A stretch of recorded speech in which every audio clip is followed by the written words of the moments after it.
Nothing blows my wig quite like the keen sounds of a doghouse and gobble pie pitching woo to the beats of a skin tickler. Oh!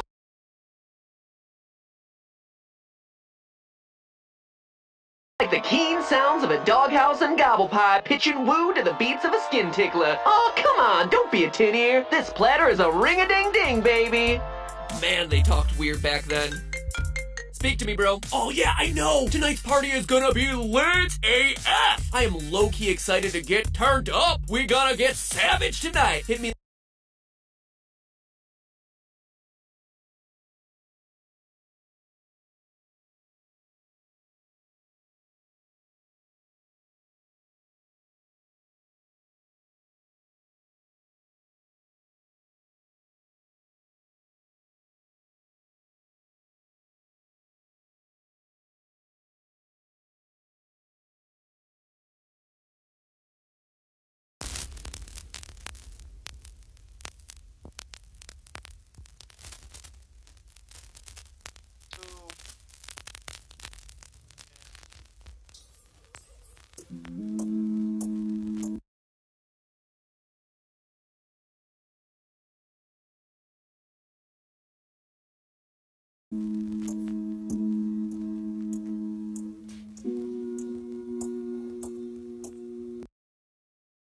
Later with the DM fam. Stay woke!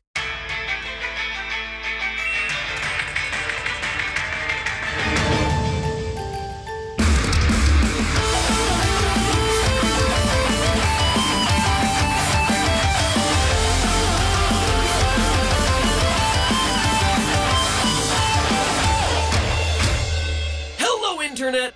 Welcome to Game Theory, the thickest show in gaming. That's thick with 4 C's, a K, and a silent Q-U-E. If you're looking for a break from these,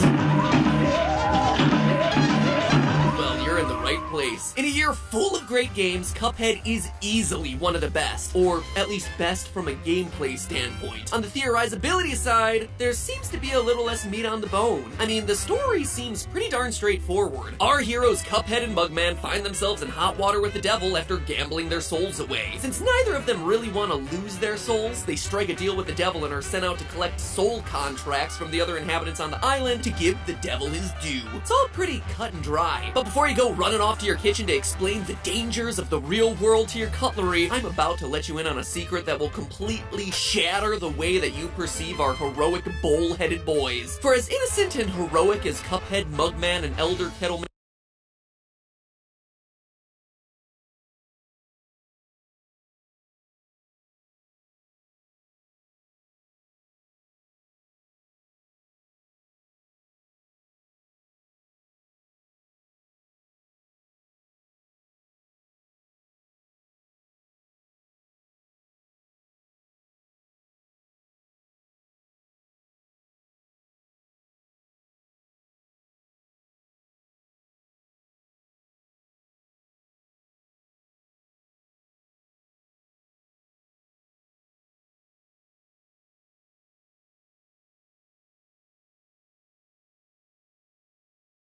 may seem, they're actually no better than the devil himself. When you look at the evidence, it is clear that these three are active criminals, participating in an industry of sin. Not gambling like the devil and King Dice, but instead illegal alcohol sales. That's right, Cuphead, Mugman, and Elder Kettle are all moonshiners, smack dab in the middle of Prohibition. Okay, so you're probably wondering just how in inkwell hell did I figure that one out. So let's take a big gulp of liquid from our heads and start looking at the game. First, it's immediately obvious that this game is set in the 1930s. I mean, if the animation and music didn't already tip you off, the game reminds us of its setting very frequently. We've already covered this era of animation in our analysis of Bendy and the Ink Machine to death, so no need to belabor the point here, but on this subject, here's a really fun fact. When called out on Twitter for the inconsistent coloring of Cuphead's hands and shoes, sometimes white, sometimes yellow, brown, even the color of their shorts, the makers of the game, Studio MDHR, responded that it was to mimic the inconsistent coloring practices used by cartoons at the time. It's just another reason to absolutely love this game and its attention to detail. Anyway, the reason I bring up the setting of the game is because it has everything to do with the devil's evil scheme on Inkwell Isle and how Cuphead fits into that. You see, between 1929 and 1939, the world as a whole suffered from the Great Depression, an economic crisis that began in the United States with a crashing stock market, but had devastating effects on markets around the world. In the US, the unemployment rate would eventually rise to 24.75%, which meant that out of a workforce of 51 million people, 12 million people were left jobless. It was so bad that the US dollar wouldn't be worth a whole dollar again until 1944. So you had prices rising, the dollar losing its value, and people losing faith in the government to help with this job crisis. With no hope in sight, people started to look for hope in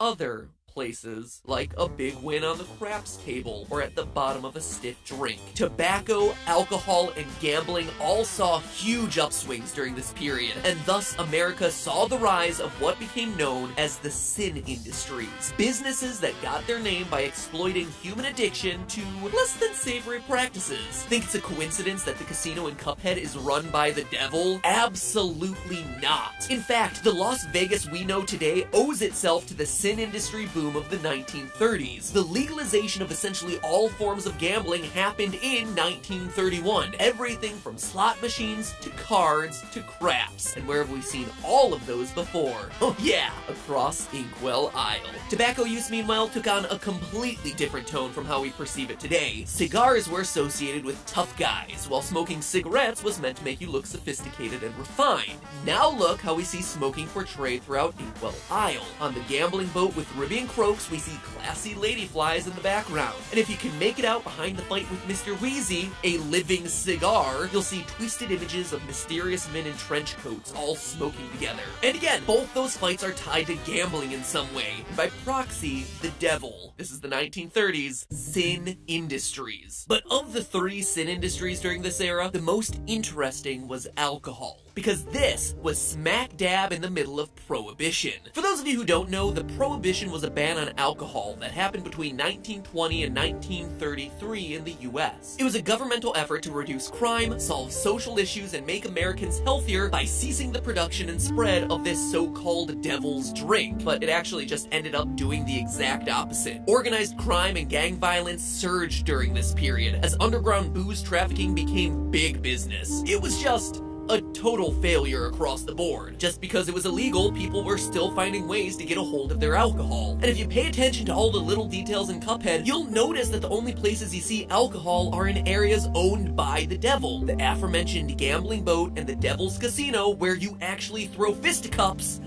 Fisticuffs, couldn't resist. Fisticuffs against whiskey, rum, and a martini. But remember, this is 1930. It is literally in the middle of Prohibition. All of this is illegal. It would make sense for the devil to be breaking those anti-alcohol laws, but it would be something else entirely for poor, innocent Cuphead to be doing it. Sadly, though, that's exactly what he's doing. Cuphead, Mugman, and Elder Kettle, heroes by day, and moonshiners by night. Moonshiner was the name given to someone who made home-brewed illegal alcohol during the Prohibition. And while many were unsuccessful, and I mean really unsuccessful, we're talking 65,000 people dying from poisoned liquor in 1 year levels of unsuccessful. Eventually, the science did become refined enough that alcoholic beverages were being produced that didn't necessarily need to include "may cause death" on the label. Since making the stuff was illegal, most moonshiners tended to work far into the woods, near a water source, and in places that only they would know how to get to. You can make moonshine using practically anything, but at its most basic, all you need is a pan, a kettle, and a rubber hose. Once you have your juice, it would be placed into jugs, marked by X's to indicate how many times they were distilled, aka how much punch your moonshine was packing, and then they were delivered in secret to various businesses. From there, it would be common for your drink to be served by tea kettle or coffee pot into a teacup or coffee mug to avoid suspicion. Now, where have I seen all those things before? Moonshine, made using a kettle, served in teacups. But that's not all. Think about where Cuphead starts his journey. Elder Kettle's home, the only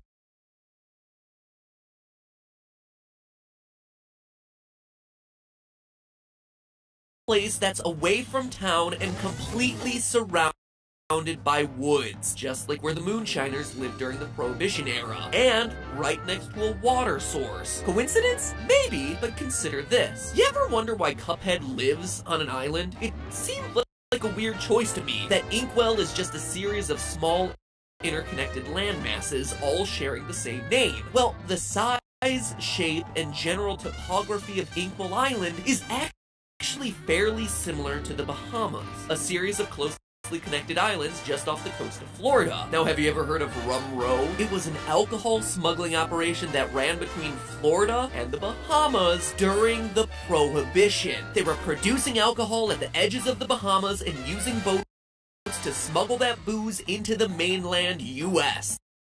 Now those boats around Inkwell start to seem like they have a real purpose. And it doesn't just end with a few geographic similarities. Let's stop for a minute and examine the fluid in Cuphead's head. Some have speculated that it could be a non-Newtonian fluid, the kind that acts like a liquid, but when force is applied to it, hardens like a solid. Others have said that it could be similar to the water of life that Japanese kappas have in their heads. But given the circumstances, it's incredibly unlikely that the fluid is something magical. It behaves just like any other liquid in the game. You see it splash when the characters are hit, or do anything that shifts from side to side. In the opening scene, they're kicked out of the casino, and we get the best view into Mugman's head, and we see that the liquid is white. Seeing a white liquid makes you immediately think it's milk, right? Or eggnog, I guess, but that would be really weird. Well, it's not necessarily either of those. Researching animation techniques, you immediately learn that when drawing a clear liquid, white is the color of choice for just about any artist. Given this old-timey style of animation, one that doesn't use transparency, if they didn't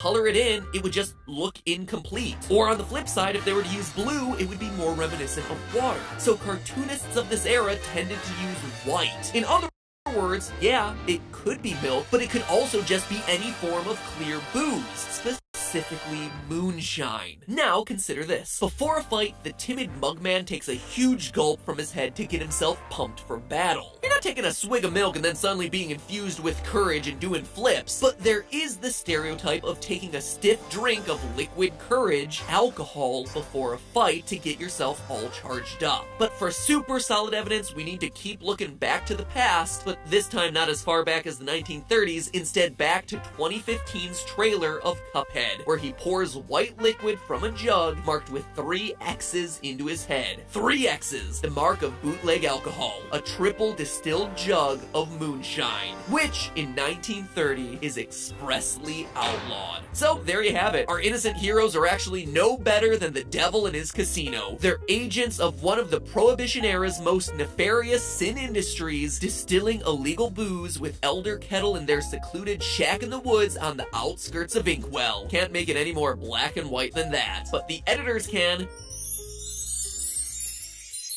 But hey, that's just a theory. A game theory. Thanks for watching.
I think it's safe to say at this point, we've lost the war against the Viner invasion, and they're definitely here to stay. Remember all those Vine compilations back in 2015?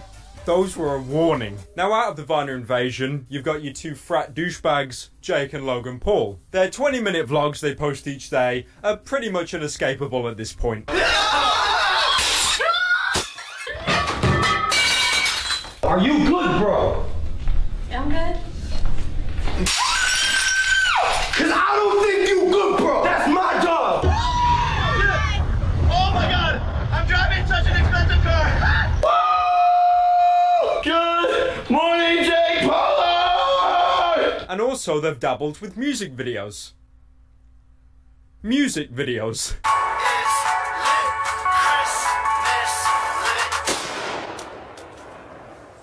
This thing is shit. It's absolute trash, and it's really just like a human centipede of song. Just each song just shitting into the next song, only for that song to shit into the mouth of the following song. But my children, there is another member of the Viner invasion that has actually done quite a good job at staying under everyone's radar, and that is Miss Lily Pons.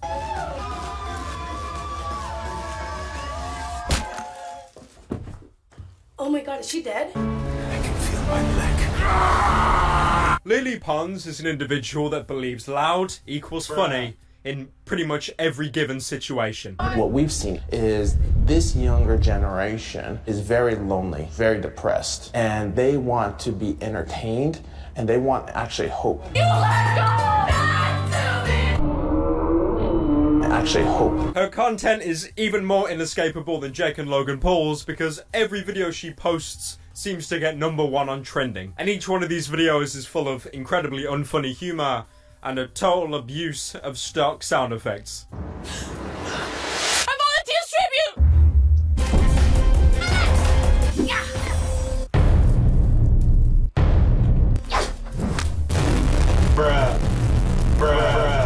You see, Jake and Logan Paul are the Viners of YouTube, but Lily Pons, she's more the Instagram comedian of YouTube.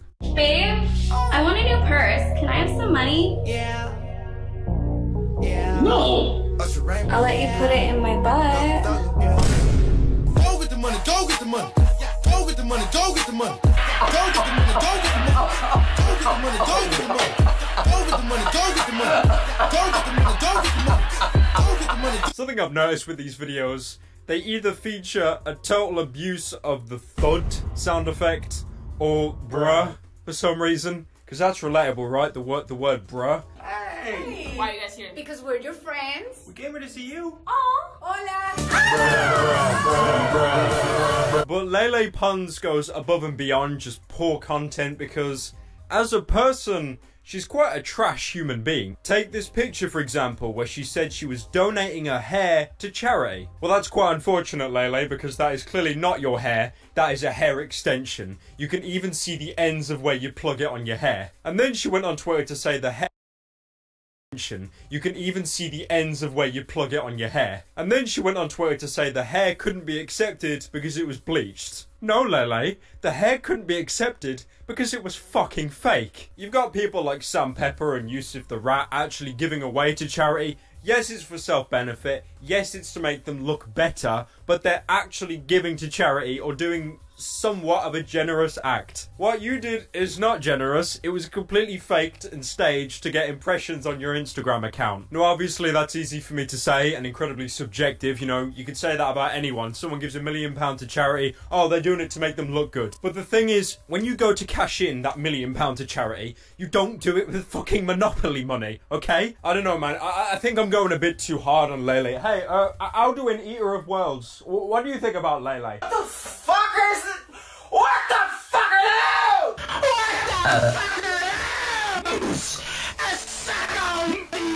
Right then. Now, behind the scenes, Lele hasn't been a very good girl. As a matter of fact, she has tried to directly sabotage and screw over her friends. Amanda Cerny made a video coming out and explaining how Lele actually tried to directly mess up her entire career. And I look over and then she has my phone in her hand and I thought she was just Snapchatting. I can't be friends with somebody who deleted my stuff. And she's like, Amanda, I didn't delete it.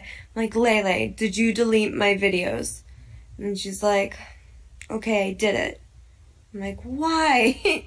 Why did you do that? And if that wasn't compelling evidence enough that Lele Trash is a total scumfuck, here is another YouTuber coming out about meeting Lele and how disingenuous and impersonal she was. Moving on, I'm gonna be talking about Lele Pons and my experiences with her because she is just a weird cookie. I went up to her and I was like, oh, happy birthday. Do you want to come to Cheesecake Factory with us? And I shit you not, this bitch, she looks at me and she's like, well, you're the famous one, so you decide. What does that even mean? Like, she's so weird. I mean, I know she's got a weird sense of humor, okay, because I don't really get her style of comedy. No shade, it's just not for me. So maybe she thought that was a joke, but she didn't laugh. She just kind of like looked at me after and I was like, I'm uncomfortable. I want to go away now. Now, I can understand to some people this isn't exactly damning evidence about her. It's just two white girls going on talking smack about someone and providing little to no evidence. But the thing is, you'd think that if Lele was actually being slandered, she would have publicly said something on Twitter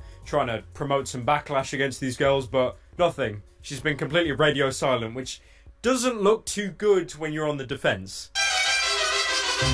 So moving away from the personal life of Lele Pons, we're now going to take a main focus back onto the amazing content that she produces. Only one can survive this game. Then let's die together. I got an idea. Hot peppers. At the count of 3, we eat them together, okay? Okay. 1, 2, 3. What? Did you not see the movie? We were supposed to do it, and then the game stops, and then we all survive, and then we both win. Why would eating the chili kill them? I'm pretty sure it's well known that Latino people are better with spicy food than, say, white people. But I don't know. I guess I'm just racist. I don't know, man. Lele also produced a skit on how to deal with bullying. A taco. I like Star Wars. What? Star Wars is bad. Star Trek is awesome. I mean, I like The Notebook, but no one really ever cares. I like science too. And science and math are... You like science? Social studies is way better, don't you agree? Everyone knows that English is a lot better than both of those. Get how goofy and nerdy we are? We like education! Now, it's very obvious that Lele's had some input in the script if she didn't write it entirely herself, because trying to portray nerdy kids, she has just failed miserably. Apparently, the qualifications for being a nerd, education. I mean, I like The Notebook. It's also nice knowing that Lele Pons handpicked these children because she believed that they had some sort of detriment. He looked like Zuckerberg. He round. He looked like KSI. Gently. I mean, I like The Notebook, but no one really ever cares. Where's the teacher? Oh my god. She's pretty. She's pretty. She's pretty. Lele Pons unironically wrote in a script that an underage boy should be flirting with her. Hey girl, stand up. Hello, my name is Vera, and I am a bull. I think it's about time you get out of the closet, huh? I actually hope. So as you can see, her YouTube content is quite subpar to say the least. Let's take a look at her Instagram page and see if the quality improves there. Yo, hi, I'm gonna teach him how to do the eye thing. Look. We're gonna do it. Oh wait, look. Wait, Hannah just taught us the eye thing. Wait, how do I do it? Show what, guys? Perpendicular, remember? No, you did it. Straight.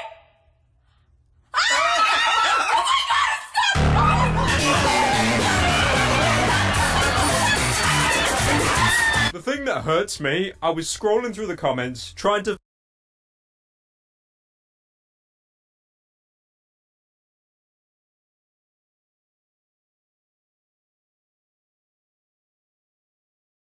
I'm gonna teach him how to do the eye thing. Look. perpendicular. Oh, wait, look. Wait, Hannah just taught us the eye thing. Wait, what do I do? Show us. Perpendicular, remember? No, you did it. Straight.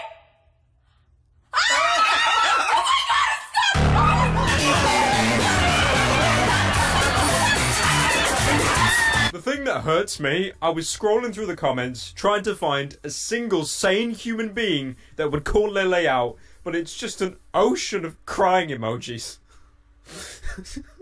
There's so fucking many of them. Going through most of her Instagram sketches, they have the same format. Relatable humour. Relatable. So, what's your name? Prince Charming. Aw, thank you. She's pretty. Funny sound effect like we mentioned at the start of the video. Just hooking up with this guy named Wampa. Hey, girl. And also really goddamn loud music to the point where you're probably slowly going to lose your hearing because, you know, we can mask this crap video with a bunch of popular music.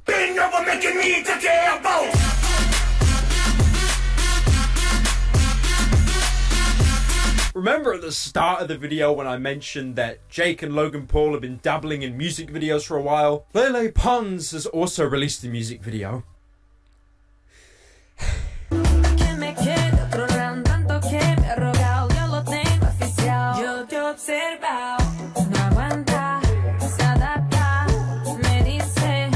The video is incredibly bland. I'd criticise it further, but she's not speaking English, and if I criticised someone that wasn't English, that would make me racist. The thing that hurts me the most is that Lele has done all this scummy stuff and low-effort content, and she's just killing the game at the moment, man. She's doing so many numbers. But you know what you should do? Don't subscribe to Lele Pons. Subscribe to Pyrocynical. The best YouTuber on the entire platform, by far, the best content available. Were you the popular girl in high school? No. No? No, I was the bully. But anyways, I hope you guys enjoyed. I'm gonna be making a review video soon, kind of like the Petscott one or the Cuphead one. It's gonna be good. So yeah, fuck off. But before you fuck off, could you like the video, please?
Hello, welcome to Skype call testing service. After the beep, please record a message. Afterwards, your message will be played back to you.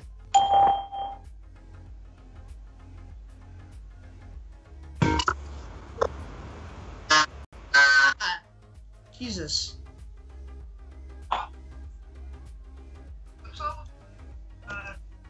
Hold on, I'm in a Skype call right now.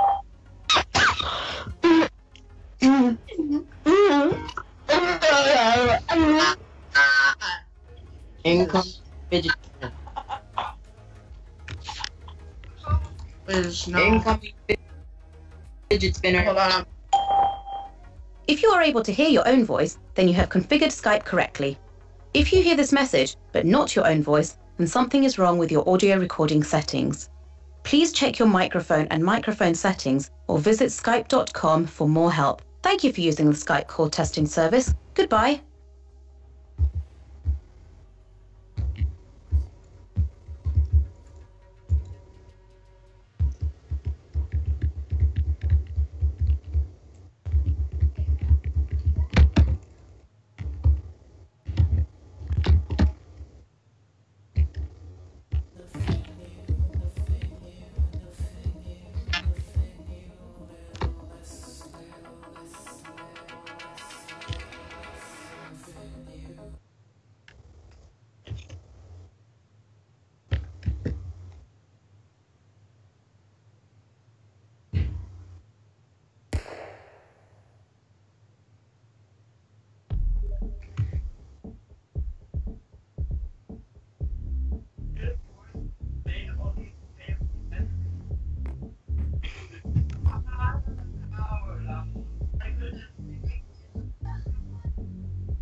What?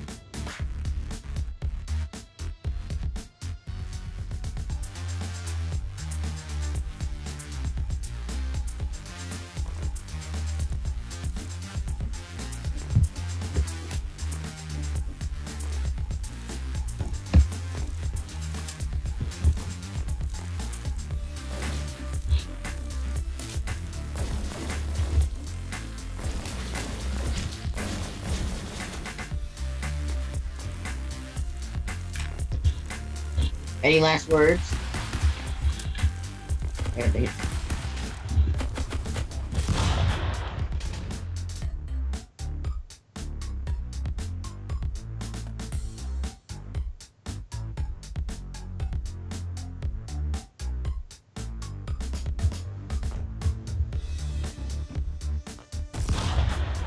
What?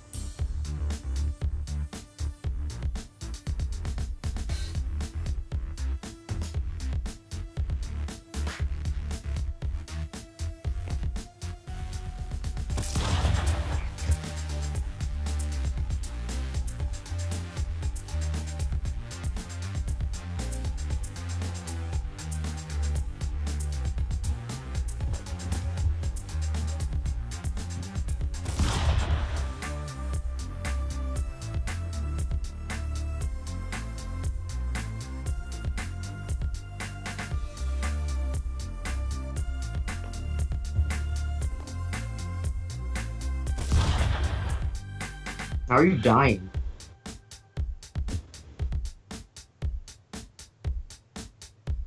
It is?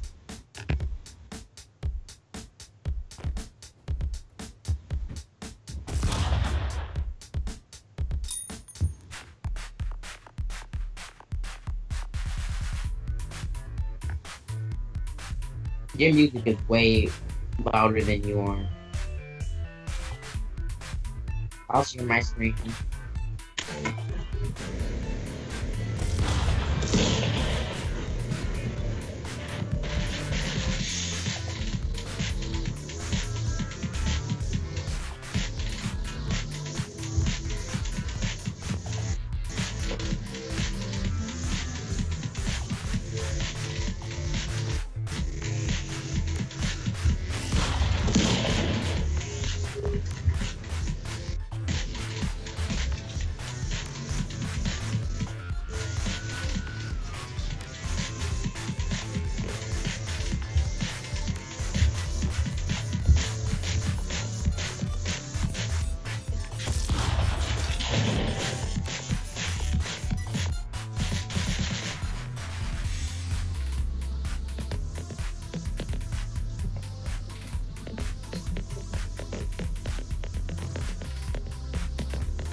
Uh-oh, it's Roblox.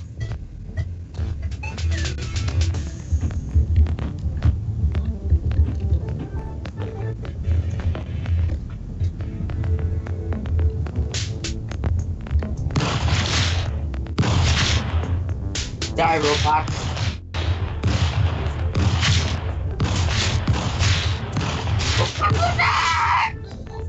Why didn't you get me killed?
I accidentally pressed the wrong. I was trying to press options.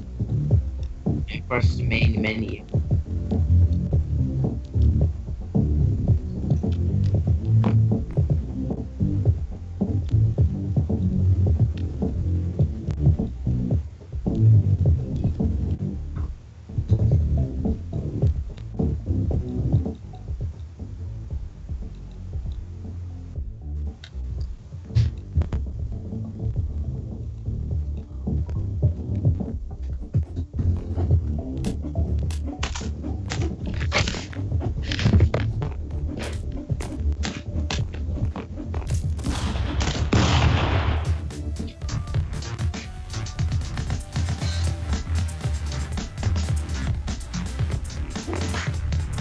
Look at this watching. It's making my audio crap.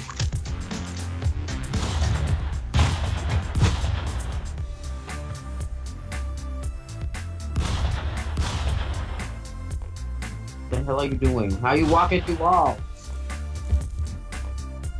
Where you work? You was. Well, guess what? I have the best gun. Well, one, in my opinion, it's the best one.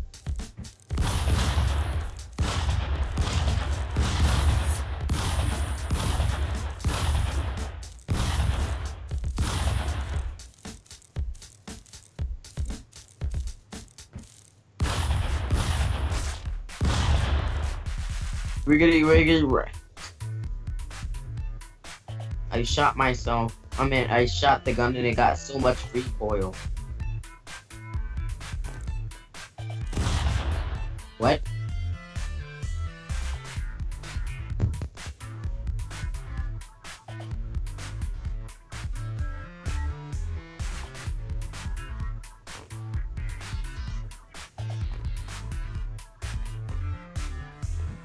Because it stopped doing it.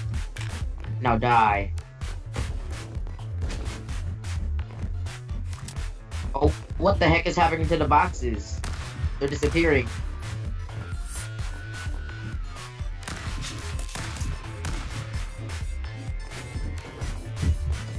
I can fly.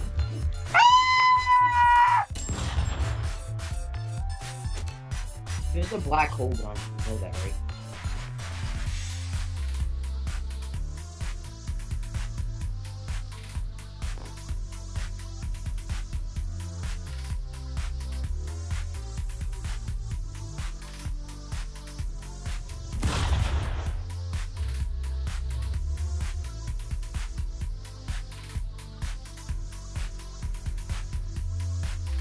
No. It's just my audio is crap. What the heck?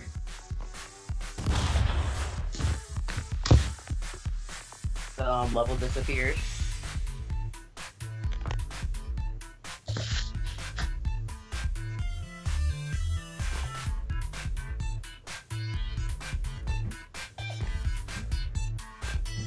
I got. What is this gun? I never. Whoa. It's a taser? Hold still. Oh, my.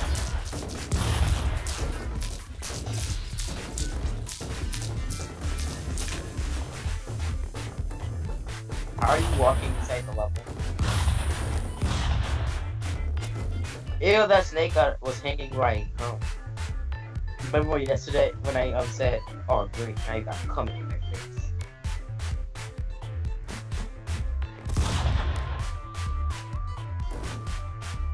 No.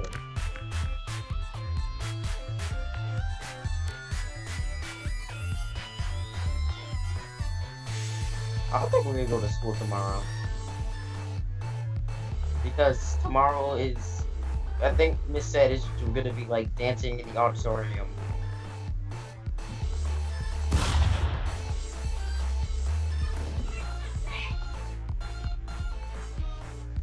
I know. So I'm probably gonna keep you bored.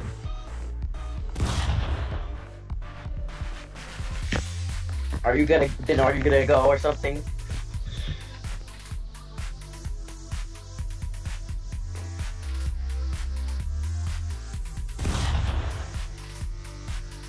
That's what I'm gonna always do that. Also, did you see my, what? It's gonna be in an auditorium? Well, guess what? I have one of the best guns in the game, so you have to listen to me.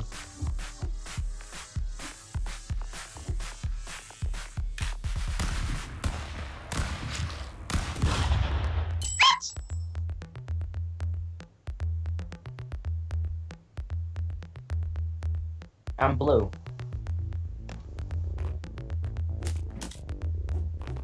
Oh.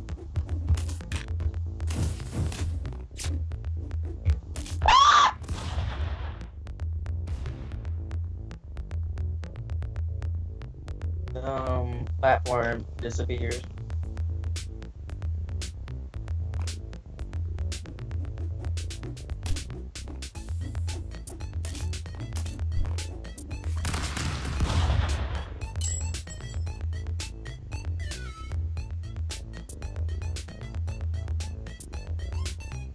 but I think I know this.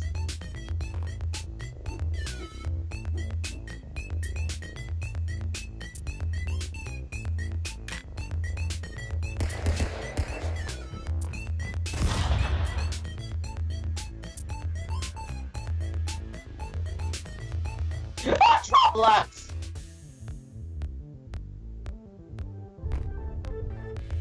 Kill me.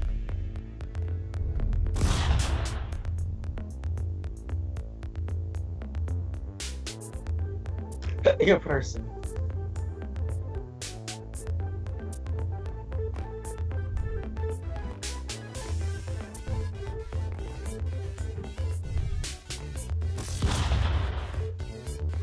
Easy.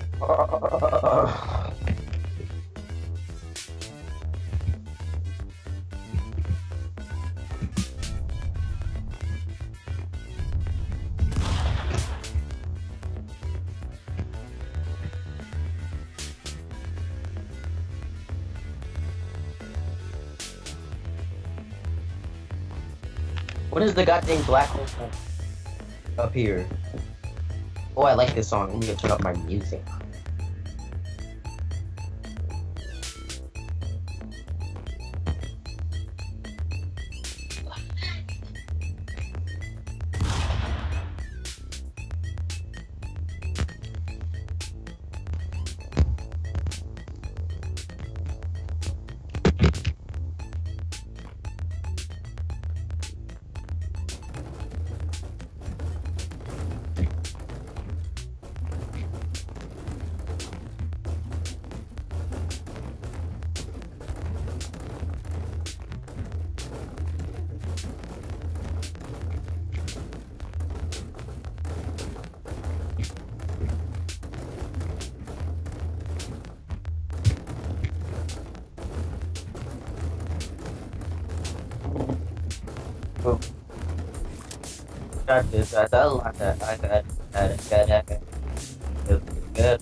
I like this music.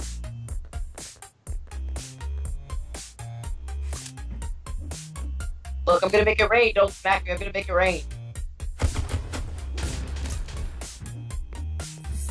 Look at my giant friend.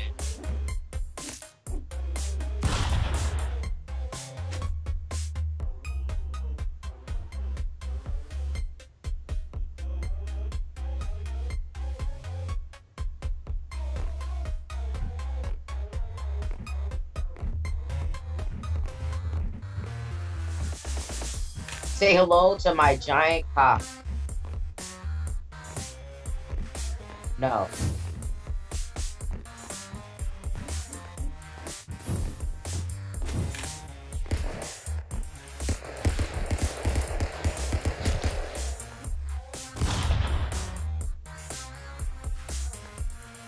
Oh.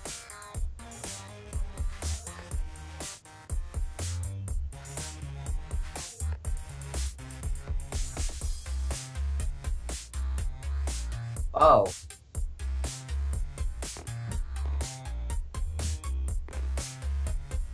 Ah!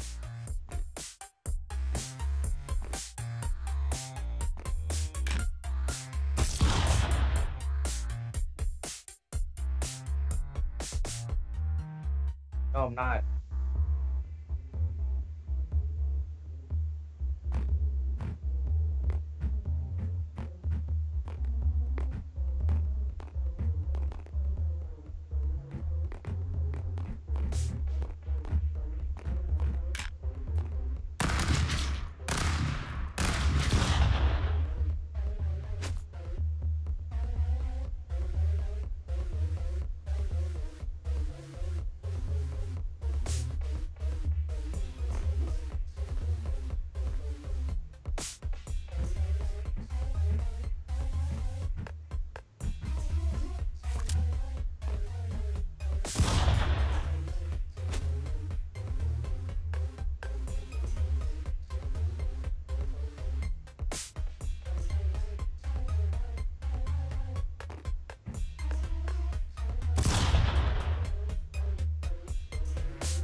Eat my giant dick. Eat it up. Eat it. Please eat it. Eat it. I'm still blue though.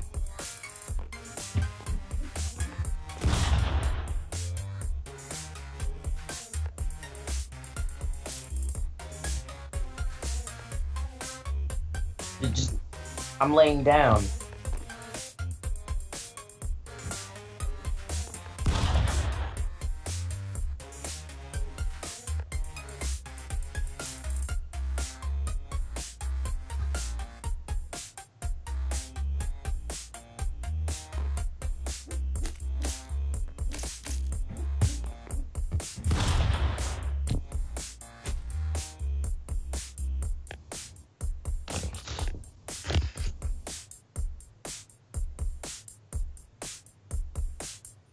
Oh well, whoever gets the gun is the winner, so whatever.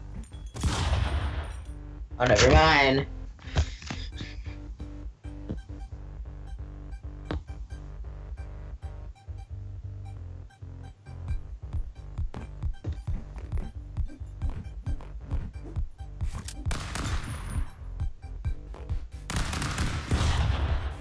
How did I kill you?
Any last words?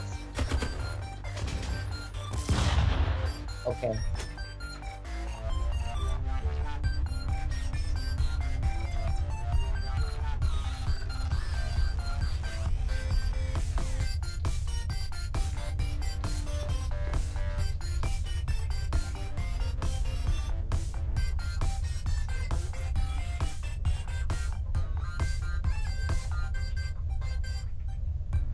What? Oh.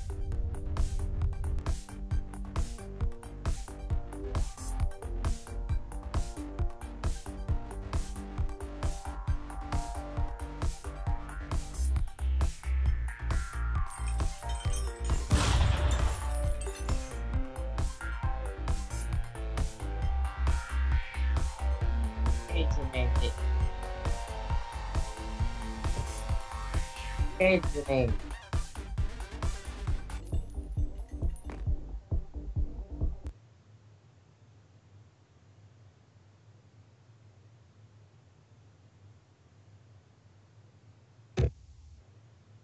Nothing, I didn't say anything.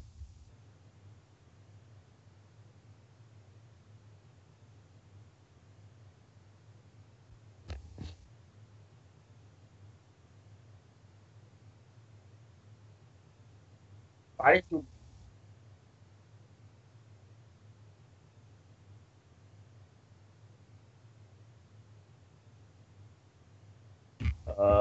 Because I don't want to get banned.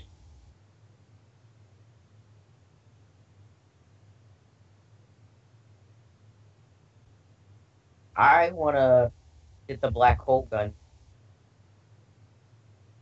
No. On stick fight. I just like it. Because I like it. Because I like it. Because I like it. Oh god, these snakes can fly.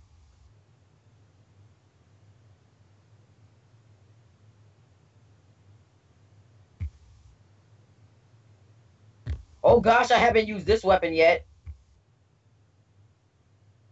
What the heck is this? Oh, I can't use it. I don't care.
Ah.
Thomas, are you even there? Ah! 19.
What are you playing? Across? What game is that?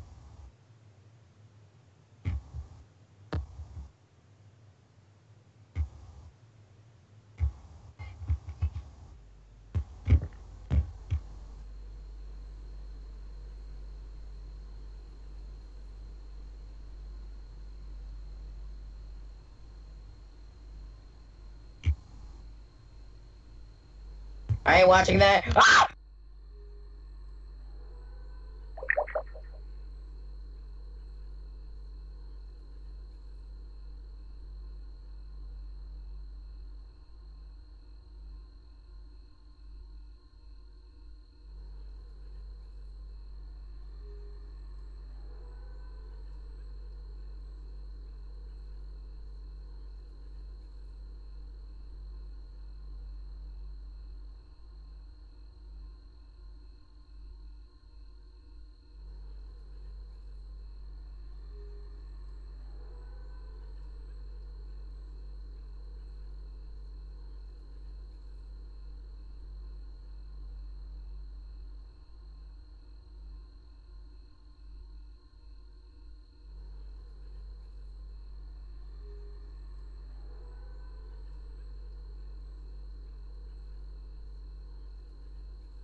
Little less than